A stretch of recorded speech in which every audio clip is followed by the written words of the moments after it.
نوکر بے عزت نہیں ہو رہے؟ ہر گھر میں نوکرانیاں بے عزت نہیں ہو رہی؟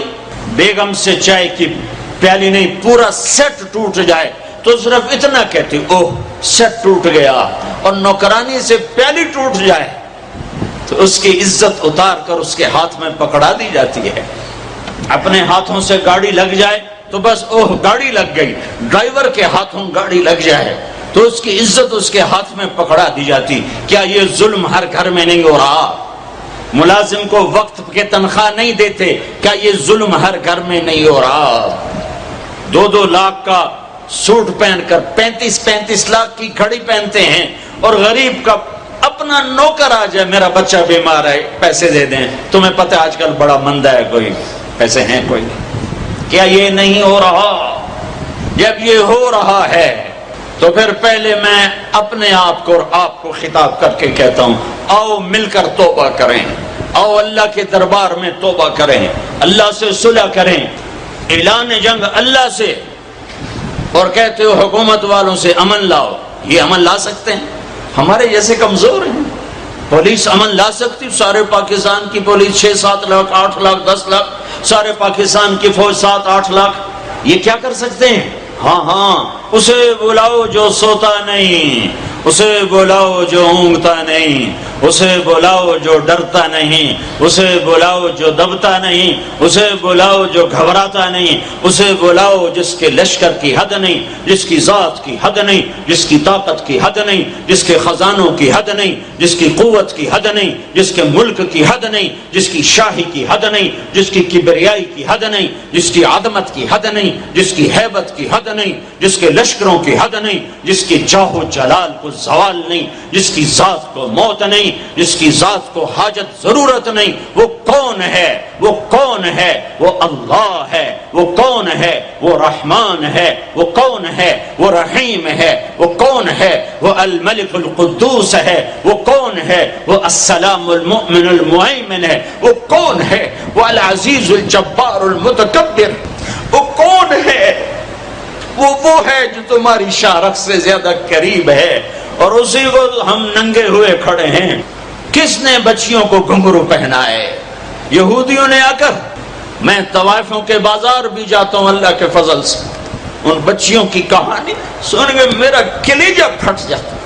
یہ طوائف بن گئی، اور نچانے والا ویسے کا ویسا صحابی رہا، جس نے گھنگرو پہنائے، جس نے اس کی عزت سے اس کی عزت کو پیسوں پہ خریدا، وہ تو ویسے کا ویسا صاحب ہے، اور جو بک گئی اپنی غربت کی ماری ہوئی وہ طوائف بن گئی، وہ رنڈی بن گئی۔ کس نے ان کو طوائف بنایا ہے؟ کس نے ان کو رنڈی بنایا ہے؟ کس نے انہیں گھنگرو پہنائے؟ ڈیفنس والوں نے نہیں پہنائے، کراچی ملتان لاہور والوں نے نہیں پہنائے، کس نے پہنائے ہیں؟ تمہارے اندر حیا ہوتا تو کسی غریب کی بیٹی کو گھنگرو نہ باندھنے پڑتا، مالدار سخی ہوتے تو کسی غریب کی بچی کی عزت نیلام نہ ہوتی۔ بنی اسرائیل میں ایک نوجوان تھا، کفل اس کا نام تھا، میرے نبی نے قصہ سنا ہے ترمذی میں۔ وہ روزانہ نئی لڑکی لاتا تھا اپنی عیاشی کے لیے۔ ایک رات ایک لڑکی کو لے کر آیا، 60 دینار آج کا 30 لاکھ روپیہ ہے، 60 دینار آج کا 30 لاکھ روپیہ ہے، ایک رات کا۔ جب کمرے میں آیا تو وہ لڑکی بیٹھی رو رہی تھی، تو کفل نے کہا کیوں رو رہی ہو؟ میں زبردستی تو نہیں لایا۔ تو اس لڑکی نے کہا کفل میں عزت دار ہوں، میری عزت نیلام ہوئی ہے فقر کی وجہ سے، میں عزت دار ہوں، میری عزت آج نیلام ہوئی ہے فقر کی وجہ سے۔ جب مالدار لوگ غریبوں پہ خرچ نہیں کرتے، گاڑیوں کے ماڈل بدلتے ہیں، ہر سال نئے پروجیکٹ لگاتے ہیں، تو پھر غریبوں کی بیٹیاں نیلام ہو جاتی ہیں۔ کسی کو بٹھا دو، نون لیگ آ جائے، کاف لیگ آ جائے، یہ نہیں، اوپر سے فیصلے آئیں گے۔ وہ آئیں گے جب میں اور آپ اللہ سے صلح کریں گے۔ تو کفل رونے لگا، آنکھوں میں آنسو آ گئے، کہا بہن جس عزت کے ساتھ آئی تھی اسی عزت کے ساتھ واپس چلی جا، اور میں بڑا کتا انسان ہوں، میں تیرے آنسوؤں کے طفیل توبہ کرتا ہوں، یا میرے لیے بخشش کی دعا کر دے۔ اور کفل کو نہیں پتا ہونے والا کیا ہے آگے۔ وہ لڑکی گھر پہنچی، پیچھے کفل بیٹھا بیٹھا مر گیا۔ جس حال میں یہ زندگی گزار رہا تھا، کل اس کی میت کو کندھا دینے کوئی نہ آتا، غسل دینے کوئی نہ آتا، دفن کرنے کوئی نہ آتا، یہ ایسی غلط زندگی والا تھا۔ واہ ہے میرے رب، دیکھ رہا ہے تو سن رہا، اور ہم تو محمد مصطفیٰ کے امت ہی بیٹھے، یہ تو موسیٰ علیہ السلام کا امت ہی ہے، اور ہم تو محمد مصطفیٰ کے امت ہی بیٹھے ہوئے ہیں۔ میرے رب کاش اپنے اللہ کو بھی کہیں ڈھونڈتے، کہ اس کے حبیب کی پیاری زندگی ڈھونڈتے۔ ماؤں کو بخار چڑھا ہوا ہے، کتنے اے آئے، کتنے بی آئے، کتنے سی آئے، تاجروں کو بخار چڑھا ہوا ہے، اس سال پروجیکٹ مکمل ہوگا کہ نہیں ہوگا کہ نہیں ہوگا، اگلا کب شروع ہوگا۔ میرے رب نے اگلے دن جب صبح ہوئی اور لوگ اٹھے تو انہوں نے دیکھا تو کفل کے دروازے پر لکھا ہوا تھا بڑا نورانی چمکتا ہوا، ان اللہ قد غفر للکفل، اے لوگو اللہ نے کفل کو معاف کر دیا ہے۔ اس لکھنے کا کیا مطلب تھا کہ جاؤ کندھا دو، جاؤ غسل دو، جاؤ قبر میں اتارو، ہم نے معاف کر دیا۔ اور یہ تو اللہ کے نبی کی امت ہے۔ اگر اپنے مسائل کا حل کرنا ہے تو قرآن میں ڈھونڈو، ان ھذا القرآن یہدی للتی ہی اقوم، قرآن میں ڈھونڈو، وننزل من القرآن ما هو شفاء، قرآن میں ڈھونڈو، احکمت آیاتہ ثم فصلت من لدن حکیم خبیر، قرآن میں ڈھونڈو، وتمت کلمۃ ربک صدقا وعدلا لا مبدل لکلماتہ، قرآن میں ڈھونڈو، انہ لقول فصل وما هو بالہزل، یہ میرے رب کا کلام ہے، پیغام ہے۔ آؤ اپنا ہاتھ چھڑا کر اللہ کے حبیب کے ہاتھوں میں دے دو۔ میرے رب نے اعلان کیا، یا سود چھوڑ دو یا میں اور میرا رسول تمہارے خلاف اعلان جنگ کریں گے۔ اور بڑی آسانی سے کہہ دیتے ہیں سود کے بغیر پھر تجارت کیسے چلے گی؟ یا اللہ کو راضی کر لو یا تجارت چلا۔ اللہ کا قرآن بھی جھوٹا، اللہ بھی جھوٹا، اللہ کا نبی بھی جھوٹا۔ چلے گی تجارت، حرص و ہوس چھوڑ دو، چلے گی تجارت، جھوٹ چھوڑ دو، چلے گی تجارت، لالچ چھوڑ دو، چلے گی تجارت، طمع چھوڑ دو، چلے گی تجارت، ہوس چھوڑ دو، چلے گی۔ اللہ سچا یا میں سچا، میرا نبی سچا یا میں سچا۔ میرے بھائیو 14 صدی میں 2 ریاستیں اسلام کے نام پر وجود میں آئی ہیں۔ دعویٰ کوئی نہیں کرتا کبھی بھی کہ میں نے بہت پڑھا ہے، لیکن میرا زندگی میں اور کوئی کام نہیں رہا، یا تبلیغ ہے یا پڑھنا ہے، یا تبلیغ ہے یا پڑھنا ہے۔ 14 صدی میں اسلام کی، انسان کی تاریخ میں، اسلامی تاریخ میں صرف 2 ریاستیں اسلام کے نام پر وجود میں آئی ہیں 14 صدی میں۔ 14 صدی میں 2، اب تو 15ویں صدی شروع ہو گئی، اس کے بھی 34 سال گزر گئے۔ 2 ریاستیں اسلام کے نام پر وجود میں آئیں، ایک پہلی صدی میں مدینہ کی ریاست اور ایک 1947 میں پاکستان کی ریاست۔ اور میں اللہ پہ قربان جاؤں، اللہ نے اس خطے کو رمضان میں وجود بخشا اور 27ویں رات میں وجود بخشا۔ کتنے بڑا احسان کیا کہ اب یہ لو خطہ اور مجھے راضی کر کے دکھاؤ، عزت کی حفاظت کر کے دکھاؤ، جان مال کی حفاظت کر کے دکھاؤ، یہاں میرے دین کا جھنڈا بلند کر کے دکھاؤ، ماں باپ کو عزت دے کے دکھاؤ، حلال تجارت کر کے دکھاؤ، سچ بول کے دکھاؤ، عدل کر کے دکھاؤ، انصاف کر کے دکھاؤ، پڑوسوں کے لیے رحمت بن کے دکھاؤ، غریبوں کے لیے سخی بن کے دکھاؤ، مالداروں کے لیے غریبوں سے کہا خوددار بن کے دکھاؤ، اوروں کی بیٹی کو اپنی بیٹی بنا کے دکھاؤ، اوروں کی عزت کو اپنی عزت بنا کے دکھاؤ۔ یہ خطہ تمہارے ہاتھ میں ہے، لیکن چمن میں تخت پر جس دم شہ گل کا تجمل تھا، ہزاروں بلبلیں تھی باغ میں، ایک شور تھا غل تھا، نہ تھا جز خار کچھ باقی۔ سلمان فارسی عراق کے گورنر تھے، چوریاں ہونے لگی جیسے آج کل کراچی میں، پورے پاکستان میں ہو رہی، چوریاں ہونے لگی تو لوگوں نے آ کر شکایت کی، جناب امیر صاحب چوریاں بہت بڑھ گئی ہیں۔ اچھا کاغذ لاؤ، قلم لاؤ، کاغذ قلم۔ اللہ کے بندے سلمان فارسی کی طرف سے جنگل کے درندوں کے نام رات کو جو آدمی تمہیں مشکوک نظر آئے اسے چیر پھاڑ کے پھینک دو، اور کہا یہ میرا پرچہ لے جاؤ اور شہر کے بڑے دروازے کے اوپر لٹکا دو، اور آج شہر کا دروازہ کھول دو۔ پہلے بند ہوتے تھے کہ چوریاں بڑھ گئیں، اور فرمایا کھول دو، اور کہا لوگوں کو بتا دو جو نکلے گا اپنی زندگی کا خود ذمہ دار ہوگا۔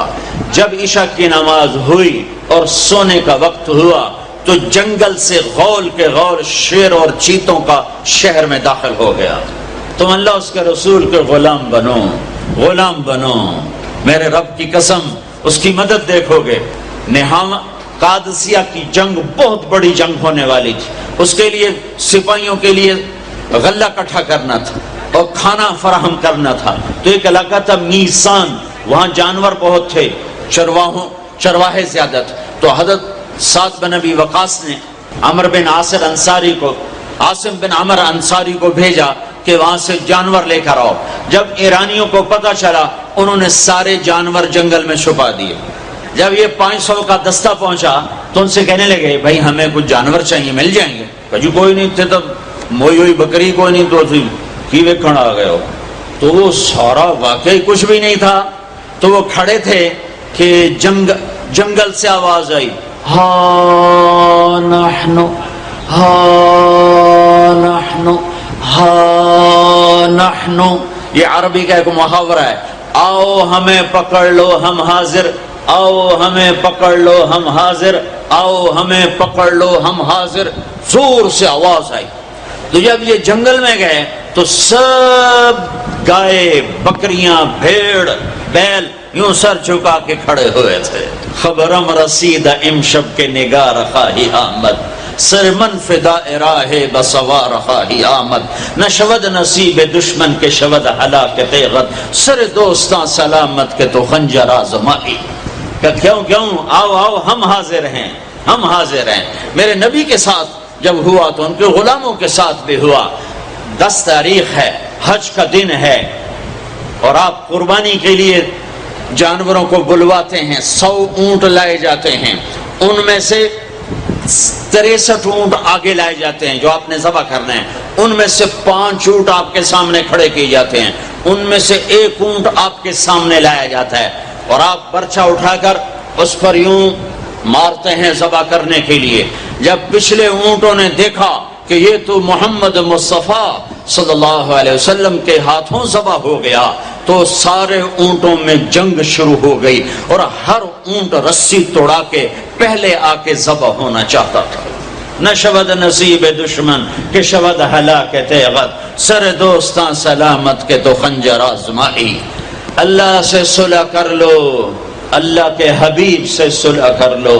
ہماری بغاوت ہے جب سارا بازار جھوٹ بول رہا ہو، جب 100 میں 100 تاجر جھوٹا ہو، کوئی لاکھوں میں 1 سچا ہو، تو اس کا سچ اتنے بڑے طوفان کا منہ کیسے موڑے گا؟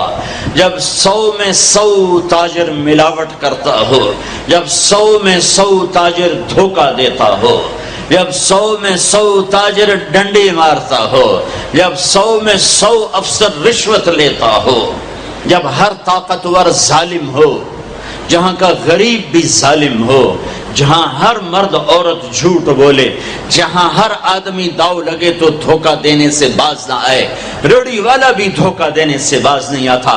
ہمارا مزدور دھوکے باز ہے کہ 8 گھنٹے کا کام 48 گھنٹے میں کرتا ہے۔ ہمارا مستری دھوکے باز ہے، 1 ہفتے کا کام 1 مہینے میں کرتا ہے۔ میں کہاں اور کیا کیا دکھاؤں۔ فیصل آباد فجر کی نماز پڑھ کے نکلا سیر کرنے، واپس آیا تو ایک ریڑھی والا نظر آیا دور سے، سفید پگڑی سفید داڑھی۔ ریڑھی والے عام طور پر ایسے نہیں ہوتے، دنیا کے بھی غریب ہوتے ہیں، دین کے بھی غریب ہوتے ہیں۔ تو مجھے بڑے پیارے لگے وہ بزرگ، تو میں جب ان کے قریب سے گزرا تو میں نے ان کو ایک دفعہ پھر یوں دیکھا، تو میں نے دیکھا ویسے رو رہے تھے خاموش آنسوؤں کے ساتھ، اور ان کا ایک ہاتھ تھا ریڑھی کے اوپر اور ایک ہاتھ تھا پیٹی کے اوپر، اور ایسے آنسو گر رہے تھے ایسے۔ میں کھڑا ہو گیا، میں نے کہا بزرگوں خیریت ہے، کیوں رو رہے ہیں؟ تو کچھ بولے نہیں، پیٹی میرے آگے ایسے الٹا دی، ساری ریڑھی پر سیب بکھر گئے۔ جو پہلی لیئر تھی وہ ستھرے سیب تھے، نیچے سارے گلے ہوئے سیب۔ یہ کسی طاقتور نے دھوکہ نہیں دیا، یہ ایک مزدور نے دھوکہ دیا ہے، ایک باغ خریدنے والے نے دھوکہ دیا ہے، جس نے 1,00,000 2,00,000 میں سیب کا باغ خریدا ہوگا اور اس نے اپنے گندے بھی نکالے ہوں گے. آئے ہائے ہائے، وہ کہنے لگے بیٹا میں بہت غریب ہوں. یہ جو انہوں نے بہت پہ زور دیا، یا آج بھی جب میں یہ قصہ سناتا ہوں میرا زخم ایسے تازہ ہو جاتا ہے کہ لگتا ہے وہ بہت کا لفظ پھر خنجر کی طرح میرے دل میں اتر گیا. بیٹا میں بہت غریب ہوں، میں صبح سویرے منڈی جاتا ہوں، ایک پیٹی لاتا ہوں موسم کے پھل کی، عصر تک وہ بک جاتی، پھر میں اپنے بچوں کے لیے تازہ آٹا لے کے، آج کسی میرے بچوں کی روٹی مجھ سے چھین. تمہاری پولیس تمہیں امن کیسے دے گی؟ تمہاری فوج تمہیں امن کیسے دے گی؟ جب میں نے تم نے سب نے اللہ اس کے رسول سے بغاوت کا جھنڈا اٹھایا. ان سب بڑے تاجروں نے بینکوں کو آباد کیا ہوا ہے، ان کا رونا کیا روں. چھوٹے چھوٹے لوگوں نے بھی سیونگ اکاؤنٹ میں پیسے رکھے ہوئے ہیں کہ ہمارے پیسے بڑھ رہے ہیں. کیوں نہیں خیال آتا کہ ہم نے اللہ کے ساتھ اور اس کے رسول کے ساتھ جنگ کی ہوئی؟ نماز چھوڑ دو اللہ ناراض ہے، شراب پیو اللہ ناراض ہے، روزہ نہ رکھو اللہ ناراض ہے، زکوٰۃ نہ دو اللہ ناراض، یہ تو چھوٹے گناہ. کافر مشرک اللہ ناراض ہے، لیکن اس دھرتی پر صرف ایک گناہ ہے. اللہ کے واسطے میری سنو. عقیل نے بڑے بڑے لوگ بھی بلائے ہوں گے، اللہ کے واسطے میری بات سنو، میری فریاد. میں کوئی پیشہ ور خطیب نہیں ہوں، میں عقیل کے پیسوں پہ یہاں نہیں آیا ہوں. میری سنو، میرا رب کہتا ہے یا سود چھوڑ دو یا پھر میں اور میرا رسول تمہارے خلاف جنگ کریں گے. جس کے پاس 4 پیسے زیادہ آتے وہ بینک بنا کے بیٹھ جاتا، بینک خرید لے. پہلے اللہ سے صلح تو کرو. کہتے ہو چوریاں ہیں، ڈاکے، ہاں وہ بھی ہمارے اپنے ہیں، واللہ میں ان کے لیے دعا کرتا ہوں، بد دعا نہیں کرتا ہوں، دعا کرتا ہوں. چونکہ اگر یہ اس حال میں مر گئے تو بڑی خوفناک جہنم میں جائیں گے، اور یہ میرے نبی کے امتی ہیں. نہ انہیں اللہ کے نبی کا دیدار نصیب ہوگا نہ اللہ کا دیدار نصیب ہوگا. اور جہنم کی آگ اس سے الگ ہے. یا تو اللہ کی جہنم کو جا کے پانی سے بجھا دو، قصہ ہی مکا دو، اور اللہ کی جنت کو آگ لگا دو، جزا سزا کا تصور مٹا دو، اور اتنے طاقتور بن جاؤ کہ آج تم لوگوں کی گردنیں اتارتے ہو تو کل جب ملک الموت تمہاری روح کھینچنے کے لیے آئے تو اس کو بھی کلاشنکوف مار دینا اور اس کے بھی سامنے کھڑے ہو کے دکھا دینا. یا اتنی طاقت پیدا کرو کہ جب تمہیں اٹھا کے قبر میں لے جا رہے ہوں تو جانے سے انکار کر دینا، اڑ جانا، میں نہیں جانتا لال و زور. یا منکر نکیر سے ٹکر لے کے دکھاؤ، یا اللہ کے سامنے قیامت کے دن اڑ کے دکھاؤ، یا یہ کرتوت کر کے میرے نبی کے سامنے کر کے. ہم کیسی امت ہے جس کے لاڈلوں کے سر ذبح کٹ گئے. ارے بکرے کو ذبح کرتے ہوئے بھی رحم آ جاتا ہے. اپنی قربانی کے جانور کے سر پہ کھڑا ہونا مستحب ہے. میں نہیں کھڑا ہو سکتا، مجھے میرا دل گھبرانے لگتا ہے. اور پیچھے مڑ کے دیکھو 61 ہجری میں حسین کا سر گلا کاٹا جا رہا ہے، ذبح کیا جا رہا ہے بکرے کی طرح. اس کے معصوم عبداللہ کو ذبح کیا جا رہا ہے، اس کے علی کو ذبح کیا جا رہا ہے، حسن کے قاسم کو ذبح کیا جا رہا ہے، اور حسین کا کٹا سر ابن زیاد کے سامنے اور وہ منہ پہ چھڑیاں مار رہا ہے. اور ابو برزہ اسلمی کھڑے ہو کے فرماتے ہیں بدبخت یہ چھڑی ان ہونٹوں سے پھٹ، میں نے ان ہونٹوں پہ نبی کے ہونٹوں کو لگتے دیکھا، ان ہونٹوں کے اوپر سے لیے، اس لیے کہ وہ جانتے تھے کہ جنت بھی ہے جہنم بھی ہے. آؤ آج مل کے اللہ کی دوزخ کو بجھا دیں اور اللہ کی جنت کو آگ لگا دیں، اور منکر نکیر اور اسرائیل کو بھی کلاشنکوف سے اڑا دیں. پھر جاؤ جو مرضی عزتیں لوٹو، قتل کرو، بندے اٹھاؤ، سود کھاؤ، نوکروں کو مارو، نوکروں کو گالیاں دو. جبریل آئے، یا رسول اللہ، اللہ تعالیٰ کہہ رہے ہیں میں آپ کی امت کو راضی کروں گا. الان قرۃ عینی اپنا کام پورا کرو ملک الموت، اور اے میری امت ایک نماز نہ چھوڑنا، اور ایک غریبوں پہ رحم کرنا، رحم کرنا، رحم کرنا۔